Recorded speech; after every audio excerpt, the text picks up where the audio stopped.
I'm Blaine Bonham, and uh, about 14 years ago, when I retired, my husband Rick gave me a membership to the Photographic Society of Philadelphia. We like to travel a lot. We had traveled many, many times, and he knew I liked to take pictures. And that meeting people set me off in a direction of uh, improving my photographic skills and beginning to enjoy what I could do with photographs. About the same time, I joined an organization called ACN, Always which is the Artist Conference Network, and it's a group see of artists of different disciplines quick in the want to switch Philadelphia area. It's part of microphone. a national organization, and we support each other in the kinds of work we do and our goals, and help each other overcome obstacles. I got much encouragement and advice from many people, If, like John if Basili, you got that a member of quick the Photographic Society, who came and taught me how to do certain things. I had kept journals for years, and what came together was a career in photography and travel writing.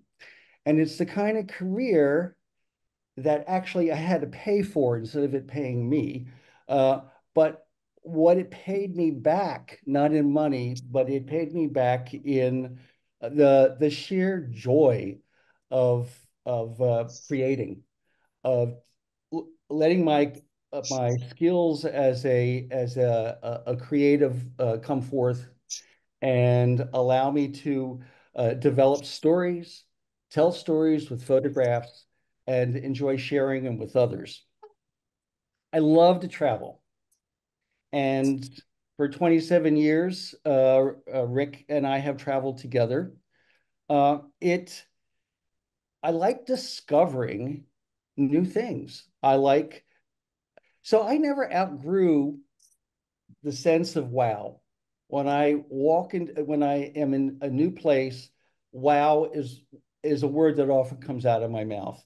And I want to read to you something that was written by Pico Iyer, who is a lauded travel writer, essayist, and he has written several books. And he says, no drug I can imagine, few love affairs I might dream of can match that simple, shocking excitement of arriving in a truly foreign place. It is akin to the first kiss, the first date, all the firsts that have an intensity and life disproportionate to their duration. The first moment is worth 1,000 others. And I still feel that way when I travel. Now, sometimes I've come across situations where I'm uncomfortable, but that's okay because that's when I learn about myself, and I come home with a sense of knowing myself a little better. When I step out of an airport, particularly if it's a small airport in a land I've never been to, the buildings are different. The landscape's different. People are doing different things. People look differently. They act differently. They express their emotions differently, and it's a thrill.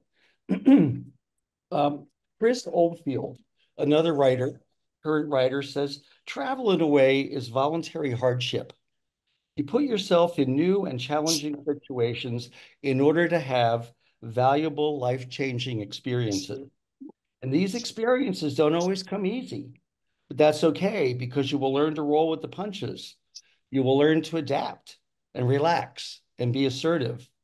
Travel really is the best teacher. The question is, are you willing to be the best student?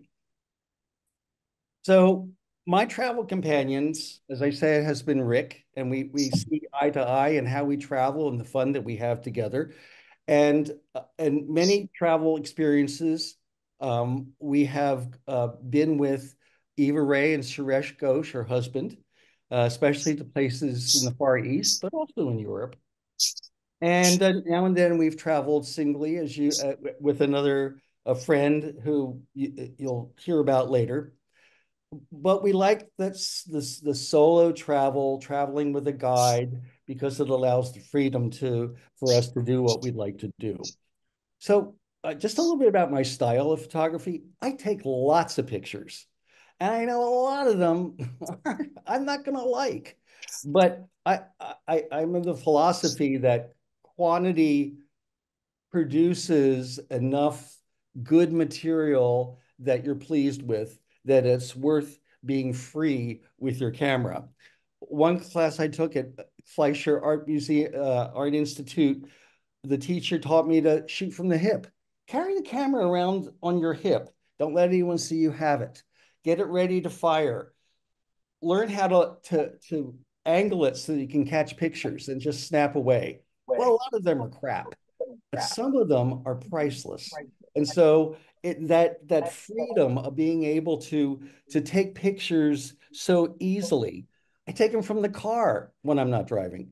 I make sure, and sometimes the rear view mirror gets in there. Sometimes I'll be able to crop it out, or a telephone pole goes by and it ruins it. But still, there are enough of those that come out that I thought, I didn't miss that photograph. I got that photograph. I want to talk a little bit about photography to the members of the Photographic Society and others who might pay attention to their camera. It's just a little bit of shop talk. I was advised by a previous presenter that I'm going to get those questions anyway, so I might as well get them out of the way at the beginning. I shoot with a Nikon D750 DSLR, and I love it. I shoot with one lens. I used to take two lenses, the wide angle lens and a distance lens. And a professional photographer said, don't bother to do that. It's a pain in the neck on vacation. Take a 18 to 300 or the 5.6 glass. And while I would love a 2.4 or 1.2, it works just fine. It's a relief to be able to have that one lens attached to my camera all the time. And I shoot aperture setting or manual if I have the time to set up a shot. I always stop down the exposure 0.3 to 0.7, even 1, because I like to go into Lightroom, which is my main software, with a picture that's slightly darker because it has more information on it that I can recover. Uh, Even aperture settings, sometimes it's overexposed for me, and I like to be able to work with the light setting myself. I have a confession to make. I've been walking around snapping with that i15 phone because that camera is really good. And I'm not carrying my camera at night, my D750, or if I walk out the door to do something, I have that i15 to take pictures. Yeah, it's a JPEG. I can't do much with it in post-processing, but it's good coming out of the camera. And now that I'm posting more online, it's an easy way to get them up without having to work with the picture and move it over to be able to post it. So that's it on the camera. So why don't you come with me on a trip? I've got first class tickets for everybody.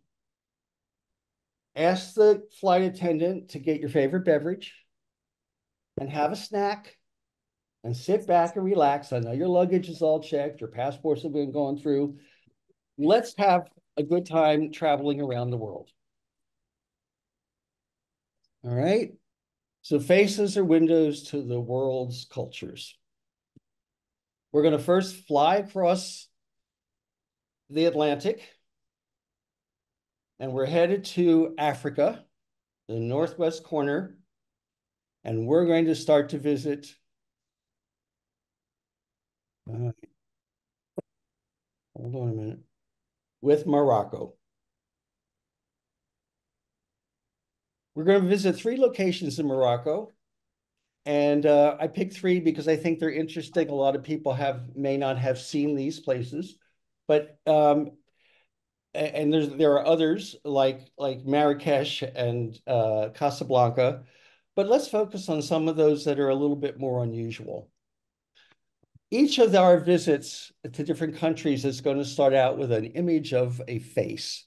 So this is a suggestion by my friend Tina in our ACN group because I like to take pictures of people from different countries.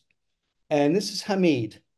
Hamid was our guide for almost 2 weeks through Morocco, and he is with a travel company called Countryside, Morocco Countryside Travels. It's a Berber-owned family um, company, and in researching on Trustpilot, looking for that best company to travel with, they were highly rated, and I like the fact that he had the whole family involved from the guide to the people who own the riads or the bed and breakfasts in different towns, to some of the shops we went to. And he provided, it was just Rick and me, he provided some great insight on the trip and took us to places that weren't really on our agenda in addition to those that we had picked because we hit it off with him and he wanted to show us his Morocco. Morocco itself was a French protectorate, and we for from 1912 to 1956, there's a lot of French influence in Morocco. And the first city we landed in was Fez. And Fez has is the cultural and spiritual capital of Morocco. And it has one of the most extensive and best conserved Medinas in all of Arab in the Arab world. It's Medina is the old city, and it's usually surrounded by walls. And it was founded in the 9th century, and it had its zenith in the sort of 13th to 15th century. We dived right into the souk, which is the market, crowded, bustling, no cars, only donkeys. We came across the Place Sepharine, which is the coppersmith square. Lots of activities, and of course, shops selling copper. The amount of activity in this Medina was, of course, overwhelming, but that's why you go. You go to be overwhelmed. One of the most fascinating places we went to, and as we went to it, we were handed a bouquet of mint. Is I'm getting ahead of myself here. I'm back. Wait a minute. How do I go back on this?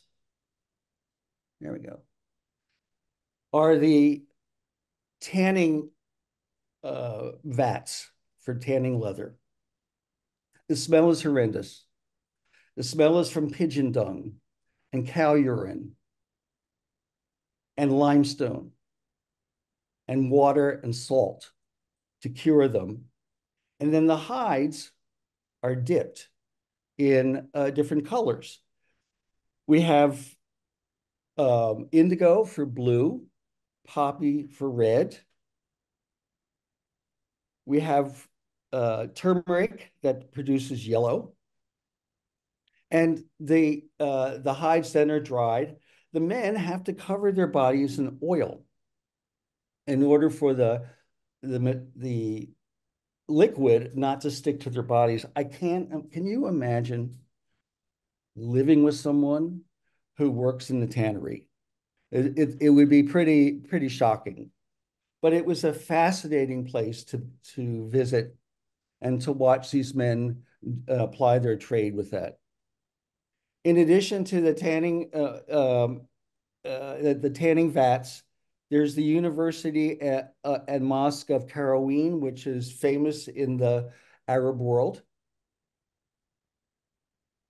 Beautiful, beautiful carvings and stencilings. As you know, as you may know, in the Arab world, you cannot portray figures you can portray letters and you can portray images, but not figures. Still, it's incomparable to see this type of work. After we spent a couple of days in Fez, we jumped in the car with Hamid. We started to head north. We had a great destination in mind. One thing we found, this is the mosque, is that Big people shot. don't have cars. They ride donkeys, or they ride sometimes horses, or walk. And so it's common to see trails of people along the roadside who were going to market or going home. And the other danger for drivers uh, are the police. And uh, these police stations, if they will, at one point stopped Hamid and said he was speeding. He understood what the game was. He wasn't speeding, but they wanted bakshish. And bakshish, you probably know, is a little greasing of the palm so that he could go by. It's just part of the job that he has to do and the money he has to carry so that he can pay off the guys that want that money. I'm sure it doesn't make it to the back to the police compound. But we were on our way to a spectacular place called Chef Shawen. Chef Shawen, of course, is known as the Blue City. And almost every house has some part of it painted blue. There's a couple of theories about this. One theory, which is the prevalent theory, is that there were two major Jewish immigrations into Morocco and into Chef Shawen. One was to escape the Spanish Inquisition in the 16th century, and the other was to escape Nazism in Germany in the 1930s and 40s. And apparently they painted their houses blue. I couldn't figure out why, whether it was to identify each other or whether they were required to do it. It doesn't seem they were required to do it. But the idea is that it caught on. It caught on because it looked great. And they also found that it attracted tourists. So the town is blue. The other reason that is given is that it keeps mosquitoes away. But I think most people say that it's that it's because of the Jewish immigration that changed that, the look of that. It's a place to be. It's not a place to do. And so let's go wandering inside the town into the Medina and see what these buildings look like.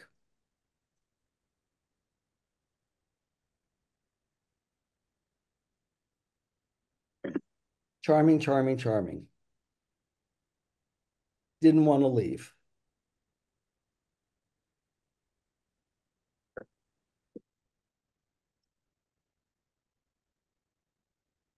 The Central Plaza was active. And here we have an interesting trio. A woman on the right, obviously looking like she's not from there. She's a visitor from someplace else. She's getting her hand hennaed, and the artist is now attention is caught by something else, while the third woman, clutching her water bottle, is looking at a photo album. And right near them, dressed traditionally, are two women, one focusing on her cell phone and sitting all by themselves. We headed south next, and we were going down to the desert where Hamid is from. And this was a very, very long drive. While we did that drive, we stopped at a city called Meknes, which had similarities to Fez. And we stayed a couple of nights. But what I noticed, this fascinating landscape as we entered the Middle Atlas Mountains, are the black stripes that you see. And the black stripes represent a form of agriculture that really is not accepted or practiced, and that is burning the fields to destroy the remnants of the crops. Unfortunately, destroying the potential compost that that could add, but it's been going on for generations and generations, and some things don't change. We arrived after 8.5 hours from Meknes to Erg Chebi. Along the way, Hamid changed his clothes, put on before he was in jeans and t-shirt, he put on his jalaba and his tagelmust. His tagelmust is his turban, and his jalaba is his like his caftan like clothes.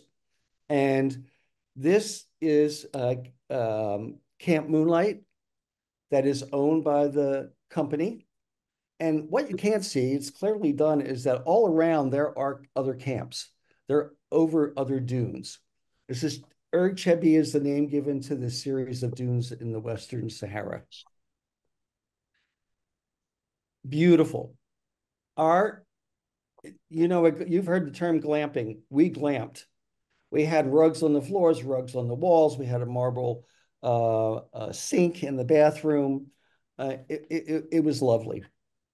And I have to tell you a little, maybe slightly indiscreet story. We were the only guests the first night, and after a lovely dinner in the tent, prepared by one of Hamid's cousins, or all the cousins, and served by one of Hamid's cousins. After it was all dark, it was beautiful. There's nobody around. And so we stepped out of the tent in our nothing mores and stared at the sky, replete with billions of stars. It was a lovely, lovely experience. The next morning, woke up and came out. This is what we are the scene we were presented with. Artfully arranged chairs and table, a lovely dune. And on another dune, a camel herder waited with 3 of his charges, obviously for some visitors to come along and hop on and go for a ride. One of the first activities we did while we were in the desert is a visit to a nomad encampment. That's Hamid in the middle. And that's, Hamid gave us names. Rick was Hassan, and I was Moha. So Hassan is on the left there, walking towards in the tents. And it was a fascinating experience. This is the women folk and young kids of the nomad family. The father and the oldest son had taken the herd of goats and donkey several miles away to find water and to graze them so they could eat and continue to survive, because they do become the meat for dinner. They had several of these tents, I'll call them tents. 2 were for living. One was for sleeping, and the other was the dining day room. There was one for food storage, another for a clay oven that they build a new clay oven wherever they go. And that's where they cook their food. And then there's a bathroom. Hamid had a little ceremony with us with tea. And I think I want to stop here a moment and tell you about his family. He was 6 of 10. They were nomads. When he was born, his parents decided to become sedentary. That is the term. They're becoming sedentary. And they moved into a town and started a business. I don't remember what it is. But then along came 4 other children, 2 of whom were girls, who went on to complete high school, the very first people in his family to get a 12th grade education. So he was very proud of that. And subsequently, a lot of their extended family, aunts and uncles, have gradually come off the desert and become sedentary in the communities. It's a tough change for them. They've lived their whole lives traveling back and forth across the desert. It is their way of life, and they feel safe that way. Because becoming sedentary is a rough change, but Hamid has been a a sedent for many years. Market day was Wednesday. We caught that day. It was great. We went into Rasani, the closest small town to the desert, and it was an active day, selling all sorts of stuff that any kind of market would do. Here are a lot of kinds of spices and stuff on walls, and it looks like there's pictures hanging in the back. Baskets, household goods, junk, cheap clothes, you name it. And then there are the animal parts. So then nothing's wasted. Um, that one, huh? What was that? Um, it's the rest of the animals are hanging from here and there and the body parts and whatever. So it's something that is a little shocking, but there it is. It's also date season. And the medjool dates are the prize dates. They are the very best dates, and they're harvested in that region. In fact, one square in the market was piled high, several piles of dates that were being sorted and boxed and ready to be sent out. So it's really a source of income for them. And then the spice store.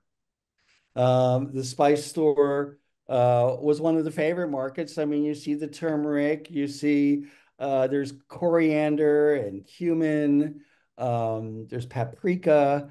We bought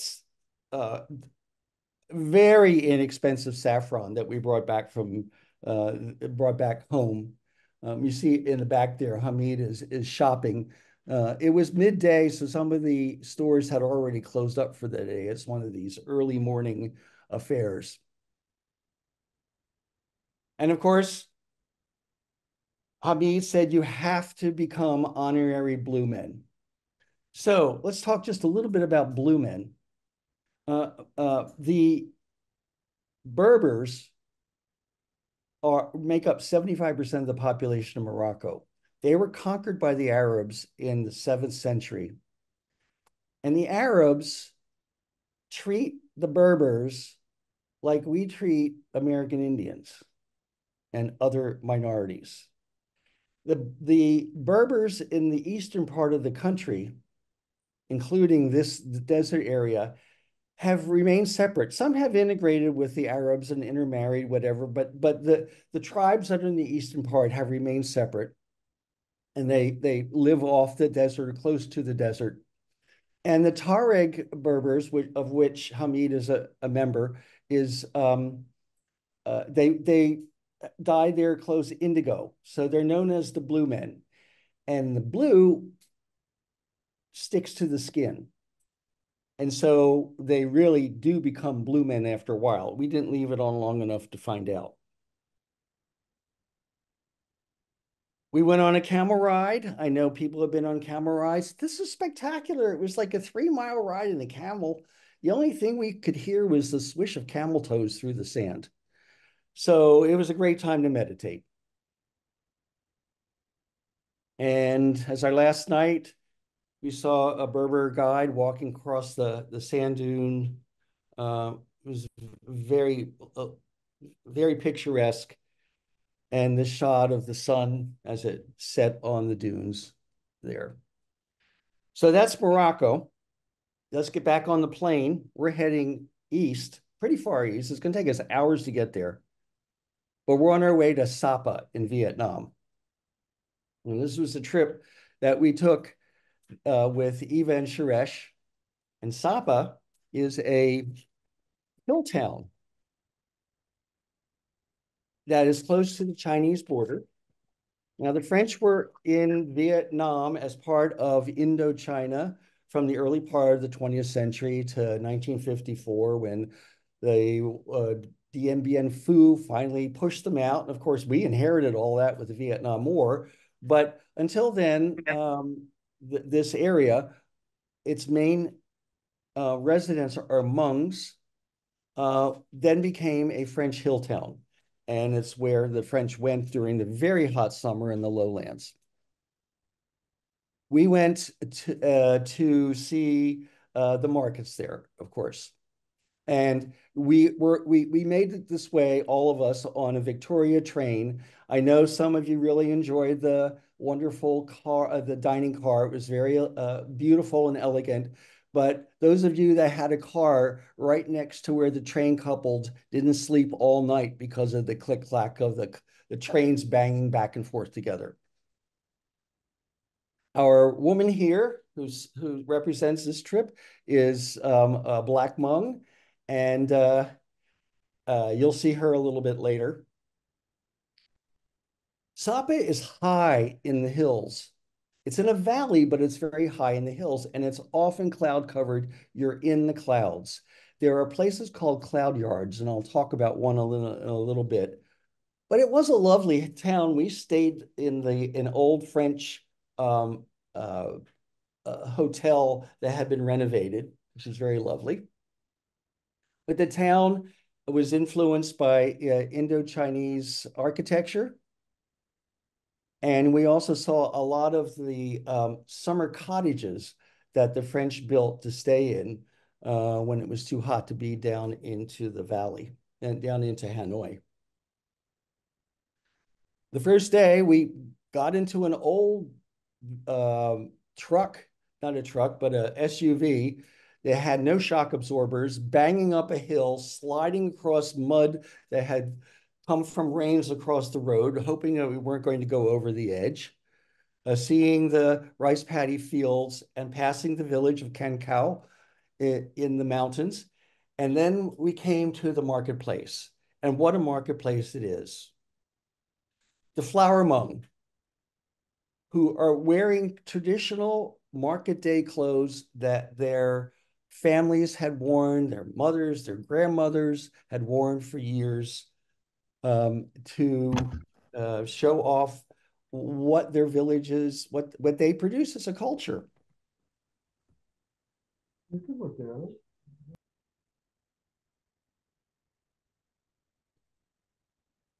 Beautiful, beautiful material. Of course, they sold other things, but this was really the most eye-catching of what they sold. Here's Eva and Sharesh.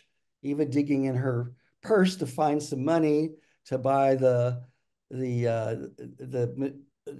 good from the woman. It's a beautiful design. And part of it was also a water buffalo market.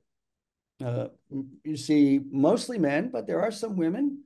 I imagine some of them are selling their water buffaloes. They're the beasts of burden. They do the work in the fields. So it was quite an exciting uh, time to be amongst these people and understand their culture just a little bit more. Back in Sapa, the town, the next day, it was the Black Hmong who had the market day. And they were selling their goods, like these beautiful hand woven materials, shawls, scarves, probably bedspreads, produce from their gardens. And then we saw a curious table of indescribable things Yeah. that were, I see snakes. I know there's a frog in one of them and some kind of worms. I have no idea what it's used for. I didn't want to know. We didn't buy any, but it's such a sense of a different culture.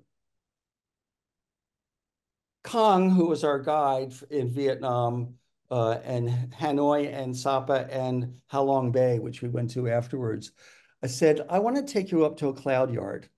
And cloud yard is a park that's up in the clouds. It's where clouds usually hang around. And so Rick and I took off climbing up a nice path, and moving through past some buildings that were used as meditation places or places for people to gather. And we came across three young women who were from Hanoi, who were in Sapa for a vacation. I don't know if they rented these clothes. These are ethnic clothes, or if they had them, but they were having great fun posing for each other. And I asked if they would pose for us, and they did. And Kong made sure we had a nice memorial photograph of all of them with their beautiful umbrellas and beautiful clothes. We continued climbing up to come to the park that is at the very top that overlooks the city, and got a sense of this beautiful place in the hills. That was a quick visit, but we're going to go back on the plane. Let's fly west. Now we're going to go all the way over to the Western Hemisphere and visit Cuba. Cuba was one of the most interesting and exciting trips. It was such a surprise to come across Cuba. I'm sorry, surprised to come across the opportunity to go to Cuba. Our friend Alan from the West Coast, whose former partner was Cuban, who had died, was still affiliated with the family. And he would go back periodically to take medicines and to take money. And he said, as a family member, that's him, he can take two friends. You want to go? It was the middle of August. It was bloody hot. And we said, of course we do. This is our faces of Cuba. Um, there's a system in that has been started in Cuba as Cuba opened up. Fidel Castro, now this is 10 years ago. Fidel Castro had opened up some of the businesses, and there were casa particulares, basically Airbnbs. And we stayed in one. And these children were they lived in the apartment building where we were. And I think what's so emblematic about it is that the Cubans are friendly. They smile a lot. They're welcoming. And I'm struck by the look of the girl on the right, the second from the right. For her age, she has some wisdom in her eyes that always take me aback when I see this picture. Okay, so we flew into the very eastern city, Santiago, the second largest city in Cuba. And it's a very Afro-Cuban city because its closest island neighbors are Haiti and Jamaica. So a lot of music, a lot of congas, and we met then Alejandro, who took us around for a couple of days. This is a good story about Alejandro. Uh, and, pardon? And so, hold on a minute. Rick, did you have something on? No. I'm hearing an echo. Okay. Um, in Cuba, education is free. Hospitals are free. Housing is very cheap. He is a teacher of electronic. He is a teacher in the University of Santiago, and he makes $50 a month. $50 a month to pay for clothes, food, any furniture. You get a sense, and he's an educated man, how desperate some Cubans are for a better life. And yet, somehow they've persevered. It's incredible. Hot, hot, hot, hot. I had never felt such heat. And yet, people are out. Life is colorful. People do the very best they can. The center of all activity is the town square. This town, as well as several others, had just celebrated its 500th anniversary of being founded, and so the town was painted up. All the towns were painted up, and everyone hangs out. Everyone's hanging out on the streets. The square is commanded by this beautiful church. It's I have to read it. Cathedral Basilica of Our Lady of the Assumption. And while the town itself are low 1 and 2 story houses, very colorfully painted. Here's women waiting for the baker who just got his load of bread in. So they were lined up to get that.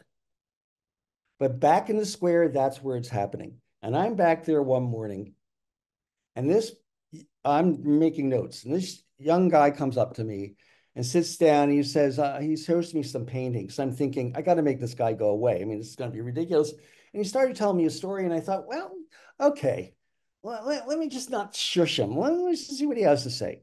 And he was a guy who said he was in art school, and he was struggling to pay for things, and his father had been a photographer and left him a whole box of photographs and whatever. And it was a good story. So I bought one of the not very good pieces of art for $10. And then he said, I have something I want you to hear. And he called over Alberto and Raul. Alberto and Raul. Alberto on the right is a troubadour who sings every night in a plaza nearby. If you can see, he has a bandaged up maracas.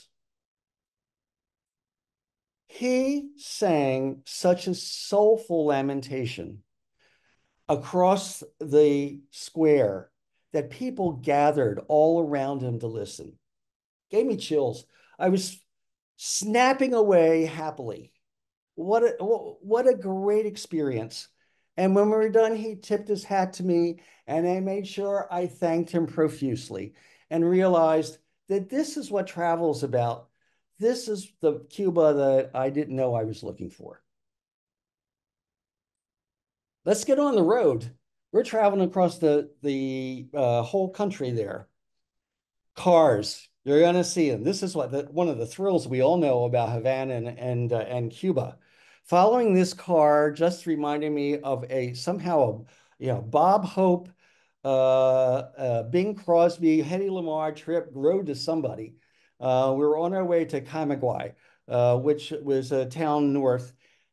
Again, no people don't have cars. People are traveling by carts, donkey carts, bus stops. People would come, a driver would come along with a pickup truck, and the people from the bus stop would get in there. That was the bus, and drive off to the next bus stop.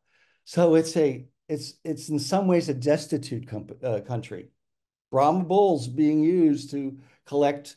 I don't know what he's collecting. It looks like I don't know if it's sugar cane or what. Again, this is out of the car. I snapped it. So I'm in the car driving by. So all along the road, felt like Burma shave signs of years ago. These are like pep talks for the revolution, pep talks for the socialism, la patria ante todo, the country before everything, the land of the internationalists, which of course are the revolutionaries. And there's Che Guevara, at least half of his face. And we saw him time and time again. But we came to the town of Camagüey, a former horse country, cattle country, and at one time a very wealthy city, which still has maintained some of its wealth. I don't know how with the system, but they do. The city is in pretty good shape. Annalena was our hostess for a couple of nights.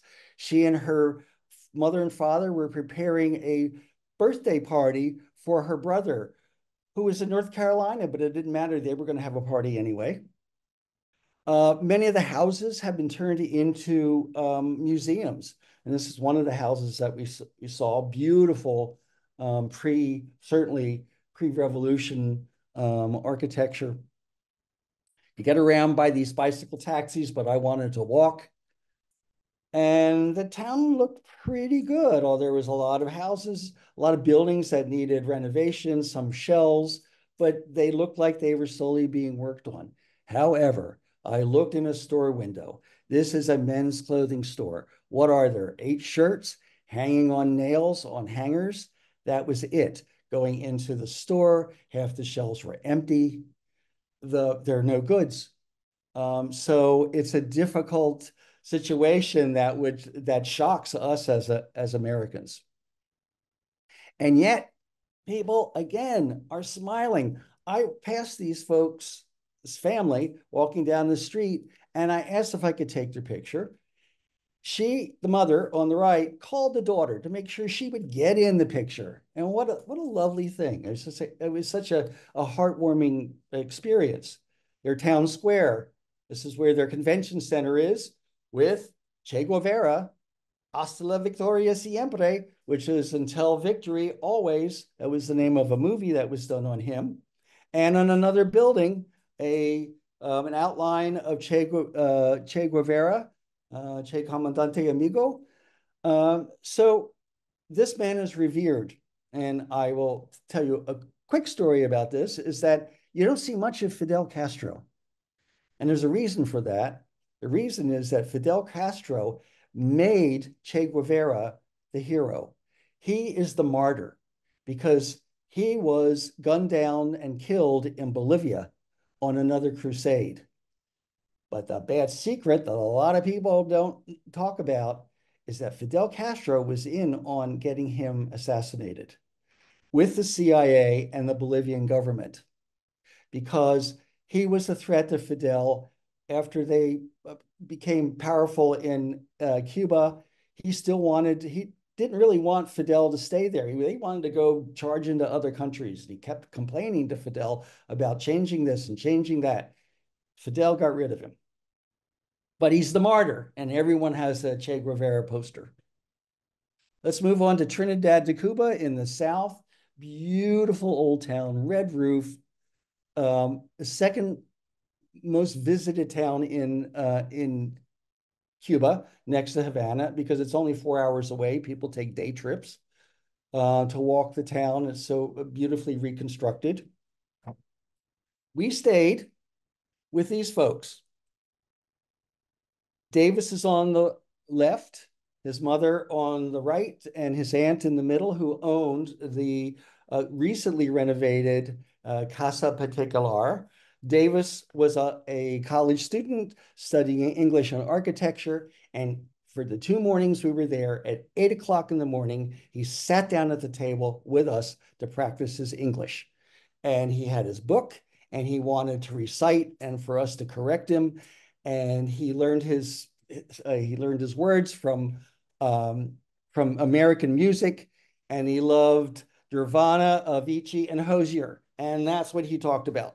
So it's really interesting to see cultures leaking into another. The difficulty with this is they did not live in the center of town. They lived in this neighborhood. And I have to say that when we pulled up, we looked at each other and said, maybe we should see the place. And we did, and the people were so nice, we decided to stay with them. It's interesting. We got to see things nobody else would get to see.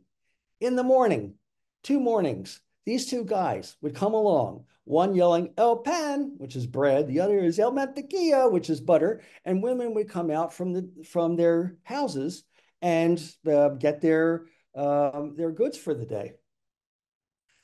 Back into the center of town, which was all very pretty and cobblestoned and sidewalked. No cars. You could only have horses or donkeys. People lived out on the streets because it's hot. It was very hot. Now, this is interesting. Boy, this really taxed my American shrink wrapped thinking. This is all local produce that was produced and local meats, and it was covered with flies. So I guess you wash the meat off when you get it home, and that does it. But it's really difficult to imagine that happening. There's a garlic salesman along the way. But the center of town was beautiful. The church was lovely, a little old church. There was things very special about it. We did not go into a lot of things. The heat was oppressive. There were very nice museums around it. The town is painted up very beautifully. There are shops all along there, and that tower was a former church tower, bell tower, that is now it is now a museum called the Fight Against Banditos. And of course, Banditos are the counter-revolutionaries against Castro. Uh, what they also had in there was a truck. This truck was used by Fidel Castro to throw out Batista in 1959. So it's on display. And another one was an outboard motor that was used to repel John F. Kennedy's CIA Bay of Pigs invasion in 1962. And that was uh, on display too. Ah, a Santeria church. Uh, Santeria is an interesting religion. It just became legal in Cuba in 1992. It comes from Africa, and the African slaves brought it over. The town of Trinidad was originally a sugar producing town that used African slaves. Um, Santeria is animistic in part. They also have orishas, which are they're sort of their gods. And while the Spanish made the slaves convert, they were more clever than that. They just incorporated all of the Catholic images into theirs and called them orishas. So that's why we have Black Mary and Black Baby Jesus. And if you take a look at baby Black Jesus' eyes, it's a little scary. Uh-huh. Next, Havana. Havana was a really mixed, wonderful place. It showed um, where the revolution stopped time in 1959, and some of the Havana has recovered, but a lot of it hasn't. This gentleman you'll get to see a little later, to me represents the smiles we got in Havana. The Hotel Nacional was the center of pre-revolutionary Havana with Batista, an American-backed dictator. You had Lucky Luciano from New York, Cosa Nostra, and Meyer Lansky there, running all of the hotels and the brothels and gambling, and movie stars going down and being entertained. Uh, Ernest Hemingway living there for 22 years and writing 7 books. So it was America's, to me, shame. It got used while the people were starving. And Fidel Castro and Che Guevara took advantage of the unrest in the countryside. And that's what finally overthrew Batista. They have a capital that's sort of based on the US Capitol. And there's a lot of renovation going on in Havana, but a lot of dereliction left. There's a lot of tourists there. There's no American tourists. There's Europeans, there's Chinese. They can all go to Cuba. They don't have the restriction. And there's a lot of money that comes from foreign governments. China was building a new port for them, um, building hotels, as were the Germans and Dutch. So there were signs that it was coming back, like this beautiful building, life on the streets. Old Havana is the largest and best, according to World UNESCO Heritage, of all of the town centers in the Americas. And it's really lovely. If you can go, you should go and see it. And also be shocked at the same time. Lovely courtyards. A used bookstore fair that we come across. Look at the books. You don't see those at Barnes and Noble. Art. Cubans love art. They love music. It's part of their culture. It's part of their DNA. Here's our fellow from the beginning. We stopped at Cafe Rosa, and they were doing a wonderful Rumba demonstration with a four-piece band.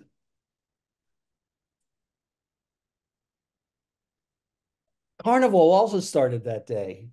And girls came up to us, women came up, young women came up to us and started bumping and oh, having a good time. Everyone had their party spirits on.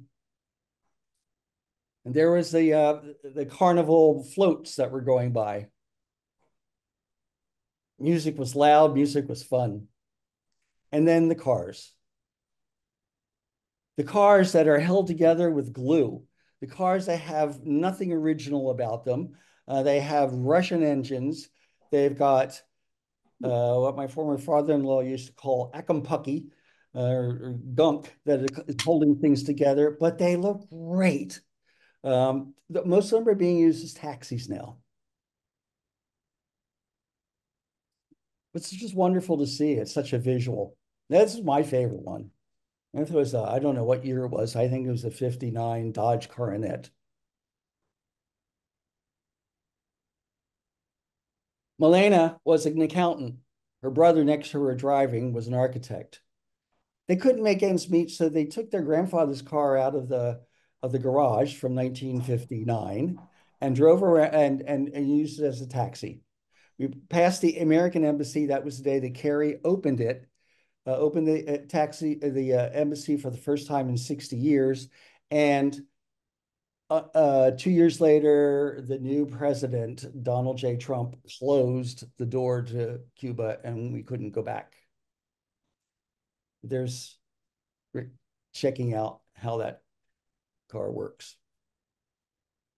Let's fly down south a little bit more to Colombia. And I just want to show you this charming little town, probably the most atmospheric town, 7,000 feet above sea level. We had been in Bogota. We went there. This handsome dude, I caught him coming out of a bank.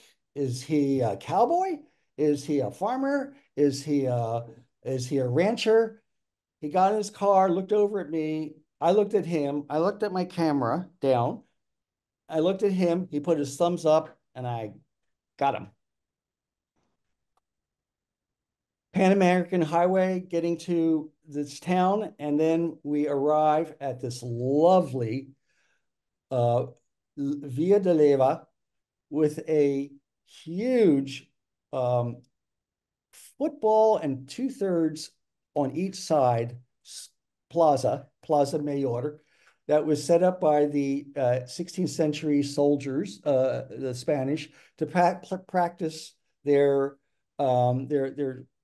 drills and also to execute the rebels that were around who wanted their independence from Spain.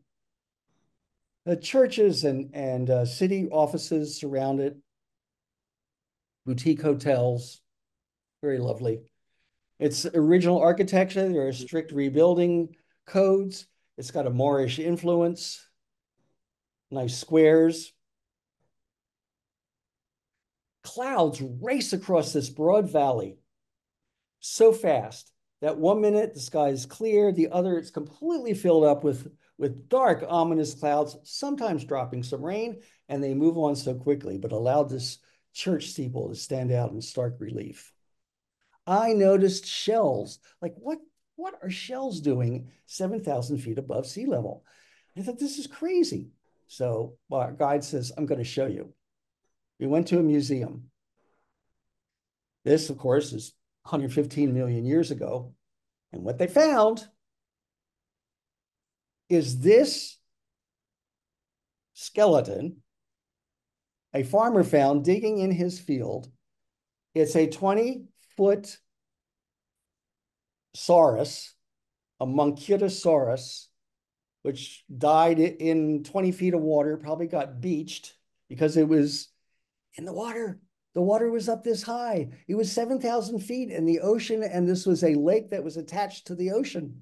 And so the whole area was underwater. And they, instead of moving it, they built this entire museum around it. Huh. Commercial area, no neon, no marquees, nothing garish. Even the bars look respectable. He's just great. Shops are inside, maybe former houses, whatever. And the night before we left, as the ominous sky took over and the lights came on, I wanted one more shot of this beautiful space. We're flying west all the way to Amritsar, Punjab, India. And this was another trip that we took with Eva and Suresh. And Amritsar is, let me give it, Amritsar is a probably a place you haven't heard of, but it is the most holy place of the Sikh religion.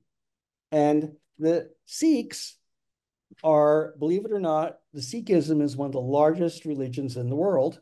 It's a breakaway from Hinduism in the 15th century. It is a monotheistic religion, and it believes in egalitarianism for He's all people, equality among men and women. hmm, They strive for justice and to benefit all. hmm, They believe in honest conduct and livelihood, and everyone's last name is Singh. Now, I'm sure you've come across uh, Punjabis, Sikhs, whose last name was Singh.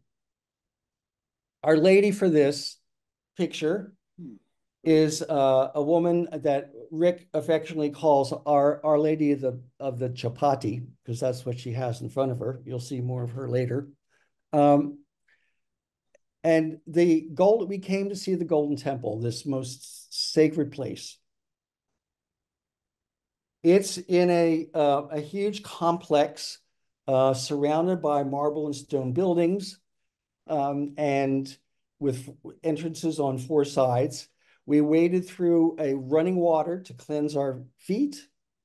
And when we got in, we had to, everybody has to wear a turban. That's what you have to do when you're in there. And Preet, who is our guide on the right, is fashioning a turban for Suresh out of Eva's shawl.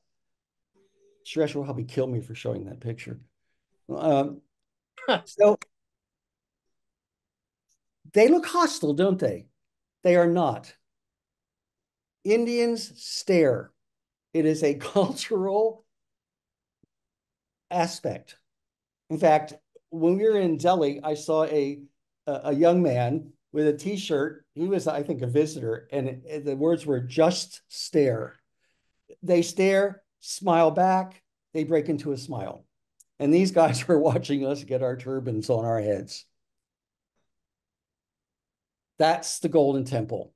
It's got 1,600 pounds of gold that's laid over the frame.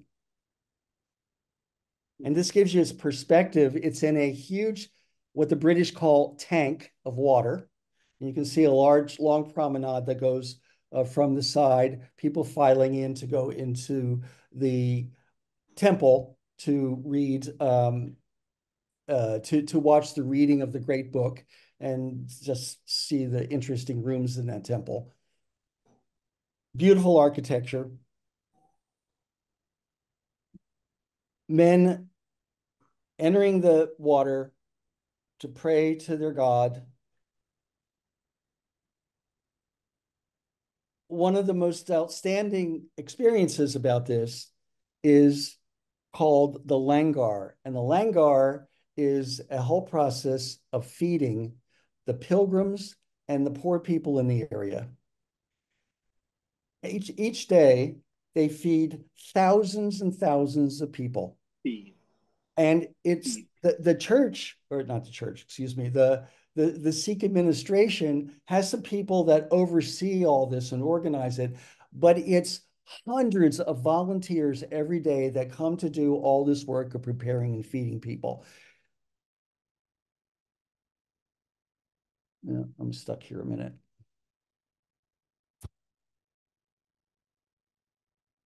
Hold on. Ah,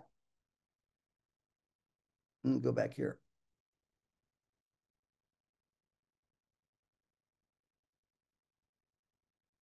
Dozens of people peeling garlic. Oh, what a thankless task that is, but they did it, I'm sure, with love in their hearts. Big vats of dal being made, that a lentil soup, a thick lentil soup kind of thing. There's a guy stirring the pot, make sure it doesn't stick too much. And then you have our ladies of the chapati who are buttering up or gheeing up the chapatis for being served.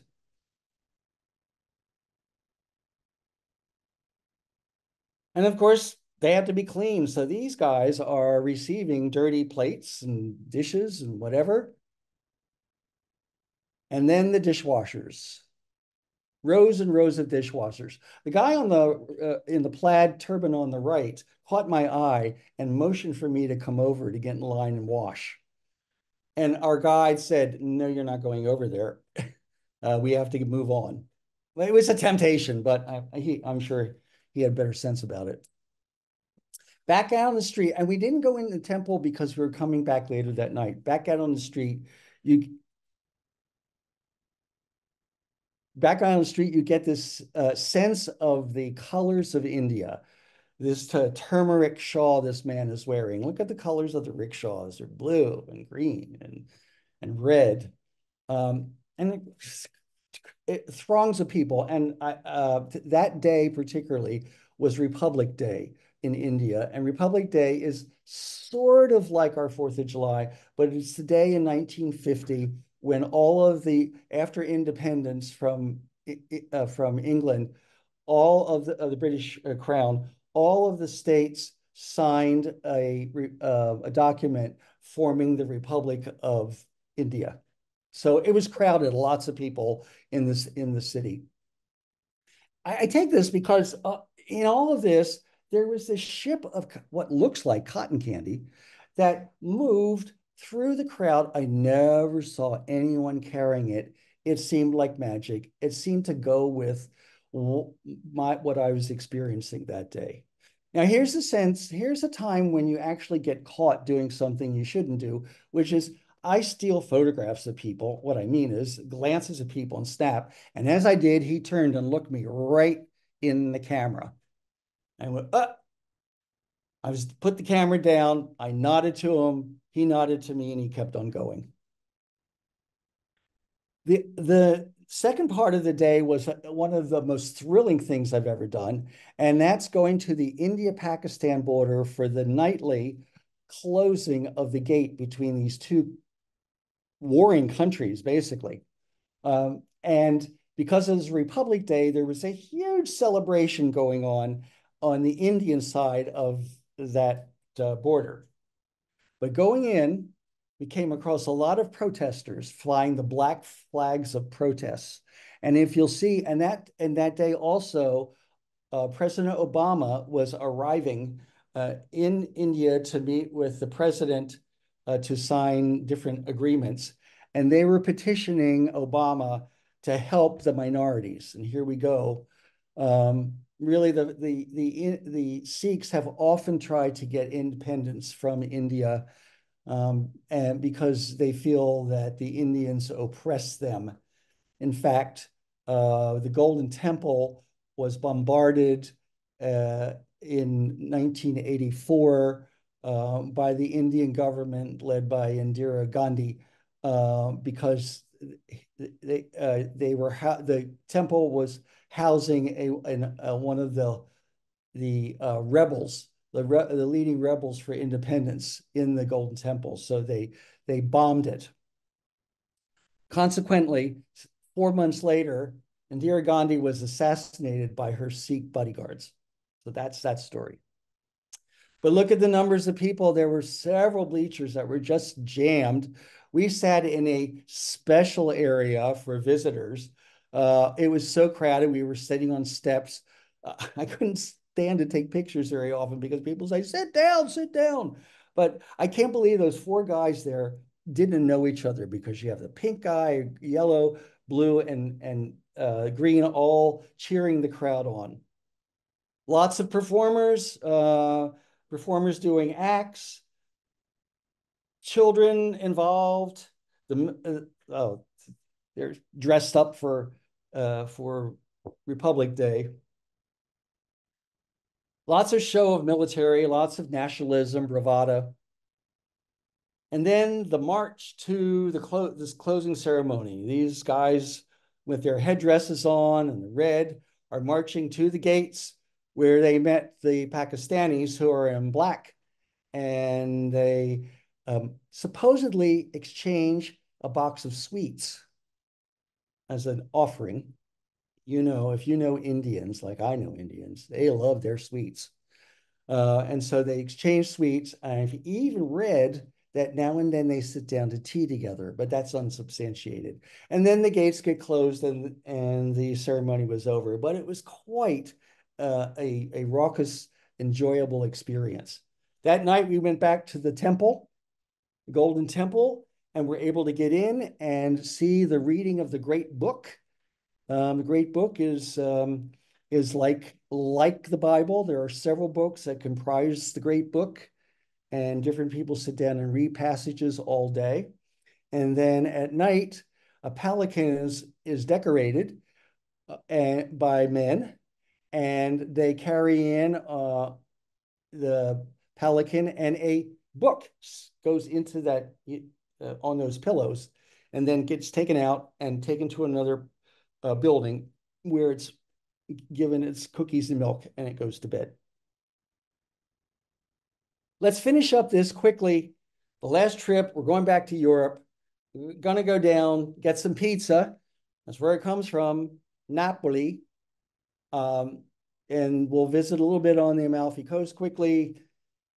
There's our poster girl, lovely server who was just at the end of COVID, and I asked her to take her mask down, and she obliged with a great smile.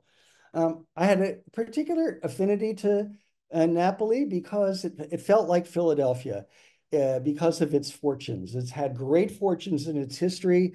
It was a mighty nation. It was the head of the Kingdom of Naples, head of the Kingdom of the Two Sicilies, very wealthy seaport until Garibaldi did a great thing in 1860. He had all the dukes in Italy, Italian areas, pulled together and formed the country of Italy. And in order to make Rome the capital, he had uh, the Naples move their assets and their heads of banking and whatever to Rome. And basically, Naples collapsed and never recovered. 4 million people moved out of that area. You know where they went: Philadelphia, Boston. Well, maybe the Irish kept them out. New York, Baltimore, Chicago, and left the area very poor. And Northern Italians still look down on Naples and that area. It's a little bit scruffy. It's a little bit dirty. They could do a better job of house cleaning, but it's still a lovely city. Beautiful buildings, too much graffiti. And we were going into what's known as the Spanish Quarter. We heard on the plane someone tell someone else, whatever you do, don't go into the Spanish Quarter. And when I told our guide that, he laughed and said, that's exactly where I'm taking you. So the Spanish Quarter was once an area where the Spanish had taken out all the buildings and built very tight grid of houses to garrison their troops. Well, you know what happens when a bunch of guys live close together like that. They had gambling, they had prostitution, they had rowdiness. So it was a place that nobody wanted to go into. And then the Spanish got kicked out, and it was backfilled by poorer people, people with low-paying trades. And it became a place that nobody would go into. And so it was like a ghetto. Until finally the Italians decided, wait a minute, this could be a pretty cool place. And that's what they made the Spanish Quarter into. Now it's a lovely place with shops and photo shop, food shops, whatever. It has the Pina Seca market that's very active, fun to be in. It's a seaport town. Every fish you can imagine. It's interesting to see how markets arrange themselves, often artistically. I like the front of this shop because this was all innards. Um, that's what they sold: lungs, hearts, um, you name it. It was there. I even got ate some a cup of alici, which is a anchovy, just fresh anchovies that were fried. No fish at all. No fishy taste. It was delicious. A baker had just made sfogliatelle, which looked like lobsters, and they're just delicious. She was bringing out and serving them to us along the way. Their their national treasure, Sophia Loren, dressed up as I think, a grape stomper. Um, Along the walls, we saw these notices. These were death notices. That's the way they communicated around the community, with death notices, notices for services. We came to Sergio's friend. Sergio is our guide on the left, and his friend on the right was um, was the owner of the pizza shop. And the chef came out. He had an apron on that went all the way to the floor. He had a piece of mozzarella on a big knife, and he handed out mozzarella to all of us. And later we went back and sat down for lunch. I had a delicious, delicious calamari and wine and lemon, and had a glass of wine and bread. It was a perfect way to spend an afternoon in one of the most dangerous places in the city. And let's just end on a trip south. Everyone's going to Amalfi. It's so beautiful. It's so crowded. Make sure you go at the very, very shoulders of seasons. This is the town of Amalfi. You also have Positano and Sorrento. We went out on a ferry. That's the best thing to do, is ride along the coastline and see these lovely little towns dripping down into the sea, or get a boat and go over to the Isle of Capri. This is the harbor of Capri. Vico and Quincy's is nearby, ending on a nice photograph there of the Bay of Naples, the city all lit up, and the famous Mount Vesuvius in the background. And as the sun sets, I want to thank you all for traveling with me. And I hope you enjoyed it and are thinking, oh, where am I going to go next? Thank you.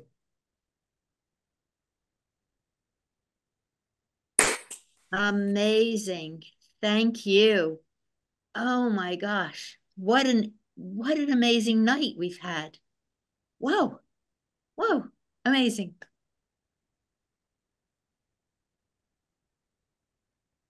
Hey, Blaine, Yeah. this is Mike Brown. Hi, Nice to Mike. meet you. Hey, just two things, a comment and a question. One is the comment is, wow, thank you. I feel like I've done a tour of the world.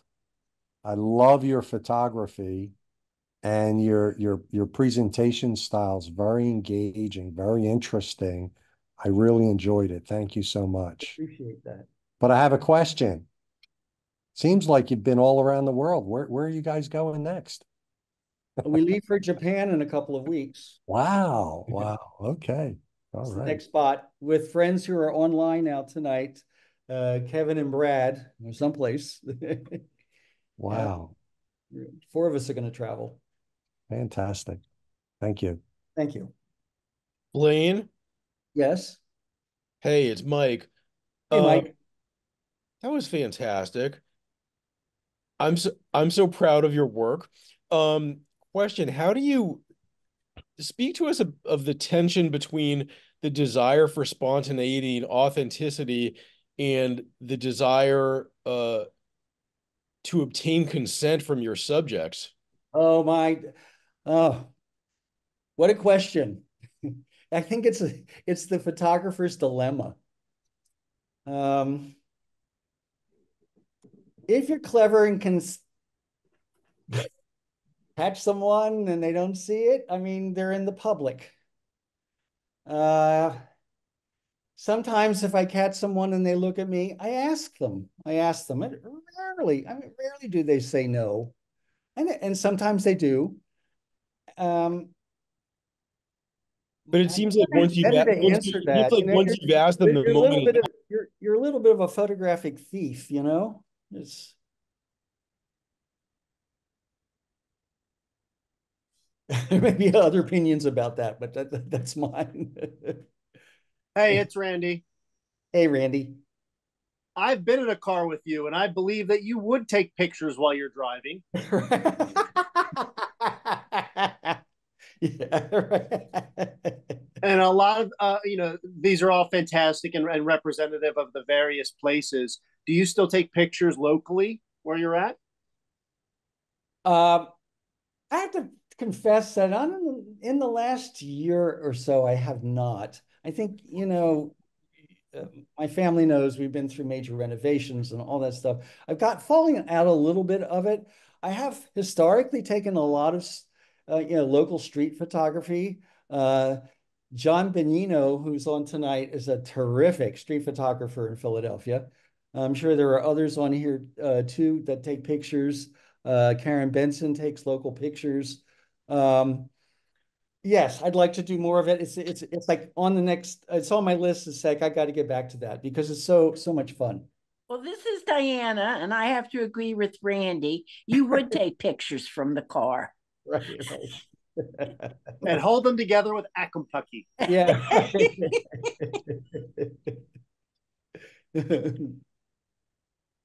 There's just a number of really nice comments in the chat, Blaine.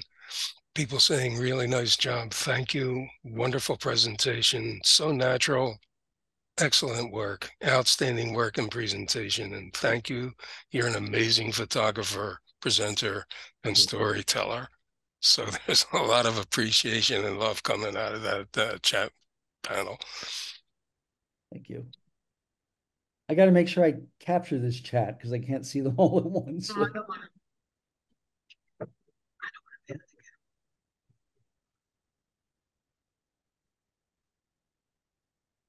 Any other thoughts? Any other questions? Yeah, hi, Blaine. It's Karen. I really Karen. am grateful I got to see this and hear you. I always loved your talks that went along with the nice photographs. I too I do a lot of shooting while I'm driving my car. I do confess, and I don't know if you know, they did pass a law that you get fined if you get caught doing that. They passed it, but I haven't heard that they put it into effect yet. Yeah. So have to be careful. Thank you. Thank you. All right. Remember, I didn't say that I don't take pictures while I'm driving. I just said I take pictures when I'm not driving. Oh, I thought you said you did. Okay. All right. I was wrong. No, you're not wrong. No. I'm just saying I didn't say I do not take pictures when I'm driving. I confess that sometime, once in a while, I do. Okay. So a lot of the places I know you've traveled to, you're drawn to color a lot. I know that you've taken pictures in former Soviet Union republics, and there's much more geometry involved there. Oh, yeah. What draws your eye? Is it shapes? Is it colors? Is it motion? Is it humanity? Organic, non-organic? Yeah, yes to all that, Randy. So for instance, the trips to Romania and Bulgaria and those, Bulgaria is a little different, but the other sort of closer to European origin countries they're familiar. Yep. So you have to look beyond the obvious shapes and forms to the to us. And I don't want to be pejorative. To us, our eyes quirkiness of a different culture. I'm thinking, for instance, to Romania. Mary Cemetery. Our guy took us to Mary Cemetery, and there were no headstones. They were made out of wood, and they had the name of the person and the years, and then they had an artist draw how they died, like someone being hit by a car in cartoon style, or someone sitting at a table drinking a bottle of vodka. So it was hilarious. And it's meant to be. It's meant to treat life like you might think it should be treated. and those kinds of things that I'll never forget. Mary Cemetery, uh, Bulgaria, seeing the weird Soviet built monuments, monolithic monuments that are like just. I wanted to sing "Song of the Volga Boatmen" or something whenever I saw them. I mean, I'm not familiar with that, so those are things that were so foreign to me, that just drew my attention. Color, yeah. Shapes, yeah. I think a lot of that, I have to give Eva Ray such a vote of gratitude for all that she's done to open my eyes to a different Eastern culture, which was then I was able to look at things with a fresh look and see things I never saw before.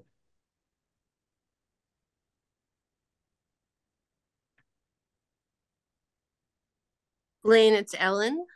And I Yeah. just want, hi, I wanted to say thank you. And also to volunteer if you ever decide that maybe your next venture might be like taking people with you on your trips. I'll be a guinea pig.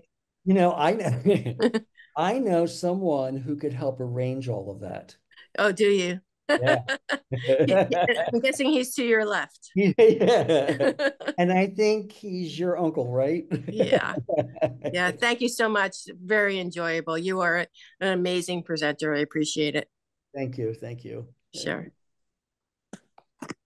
Hi, this is Jano Cohen. Jano. And I say that I really admire how when you take photographs as you're traveling, you're really trying to get to know the people that you're photographing and the situation, the context of the photographs, bit of history, bit of present day, what's really going on. And that was really remarkable. Thank you. The stories behind your photographs were very moving and interesting. So I appreciate that. Thank you. And thank you for saying that, because as I said, I'm a history buff and I want to understand a little bit why things are the way they are and maybe why I'm seeing what I'm seeing. And Jano, I want to welcome you as a new member of the Photographic Society. Thank you so much for making the time to be with us tonight. Thank you. Thank you. I'm finally joining. I meant to for years, but here I am at long last. Here we go. 162 years, you know?